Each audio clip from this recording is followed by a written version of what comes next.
Whoa, it's the Illusion reporting from somewhere on Spaceship Earth, the home headquarters today.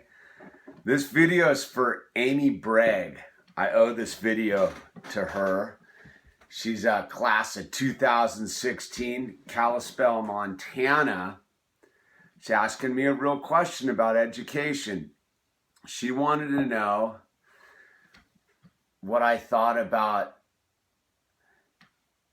localized history as far as education's concerned in the public school system. So I basically went to school out here in California, right? And again, I referenced this from the perspective of the original people who were here before Manifest Destiny, right? You had a population that inhabited this land, and this is from the California perspective. You had the Spanish missionaries come up and set up their chain of missions. And you learn a lot about that as a young person out here in California. And you learn about that.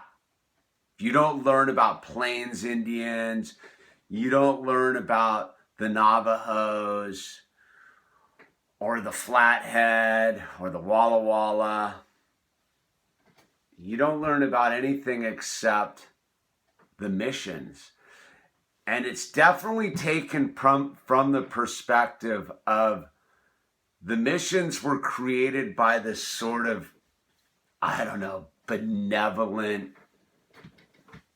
group of Spaniard missions, and they get all into how there was a chain of missions here, and that they used to make the trail to the missions by scattering these flower seeds. So there was like the El Camino Real is this thing in California, the road that they went on the missions.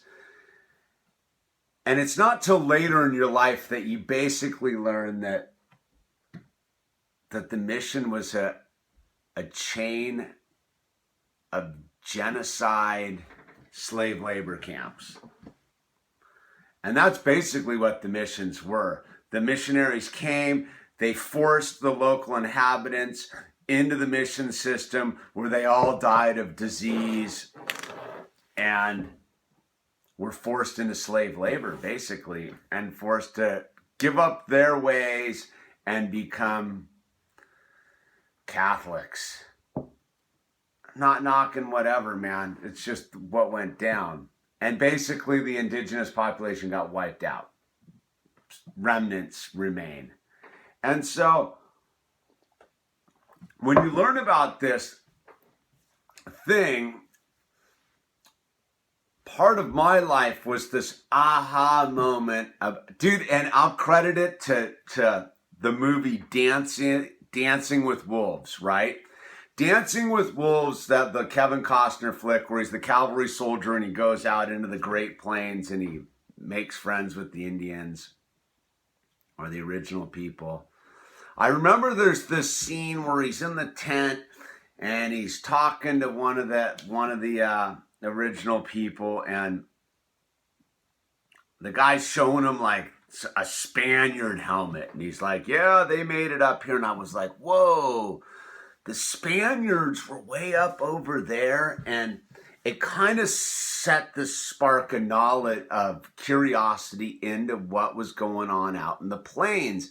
And then as you learn more and more about the Plains Indians, you find out that they were sort of this last bastion of the original people, because it was just so extreme out there that the Great Plains were like 1,000 miles in all direction of just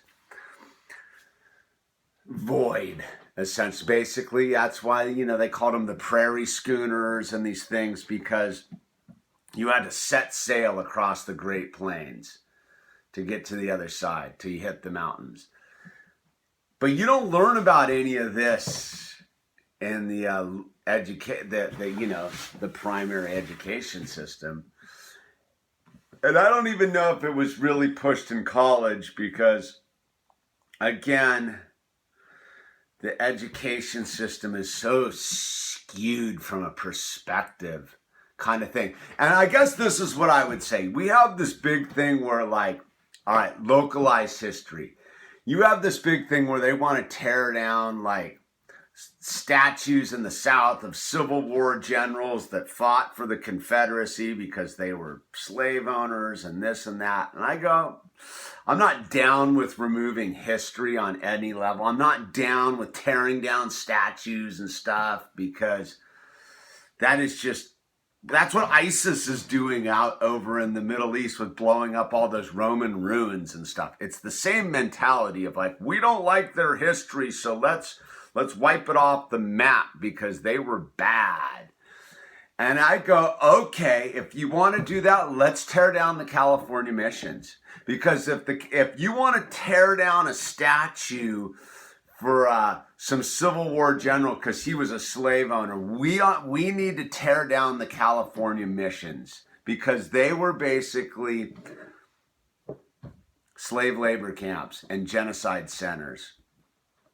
But the weird thing is, and I'm kind of going off on a tangent here, is in our day of Black Lives Matter, what about the original people's lives, dude? What about the forcing of the reservation system? What about all of that stuff going on? And yet we want to talk about slavery. How about the original slavery, dude? How about the first wave of slavery and genocide that pushed its way across North America? And I go, again, circling back to what the content of this video was about localized education. I'm sure if you live in upstate New York, you learn about the Mohawk Indians and them. And, you know, I know out in Pennsylvania, where I was living in Milford, it was Tom Quick. There was a statue of my buddies went. Yeah, I know these guys who went and desecrated the Tom Quick statue. And you find out that why Tom Quick was famous in the town of Milford, Pennsylvania, is because he was giving out smallpox blankets. He was the guy handing out the diseased blankets and killing out the locals, the Delawares. So I go, yeah, definitely education is specific to your geographic region, but I would say education's even more specific from the perspective of those who now inhabit the zone versus those who have been marginalized in the region. You know, like that's what I you know, if you want to go into the whole, like, slavery thing, right? We get this perspective that there were these people that were just nothing but victims. And I go, if you look at the Africans who came over here in the slave ships, they didn't just come over here as people without internal cultures, without internal things that they were up to that even have survived this abomination called slavery. And I think that there's this perspective in American history that, like, there were just these people, they were chained up and they brought over here, and they didn't bring any, like, culture with them or any sort of, like, they weren't like human beings. They were just these people that were forced into slavery, which they were, but they were also human beings with stories.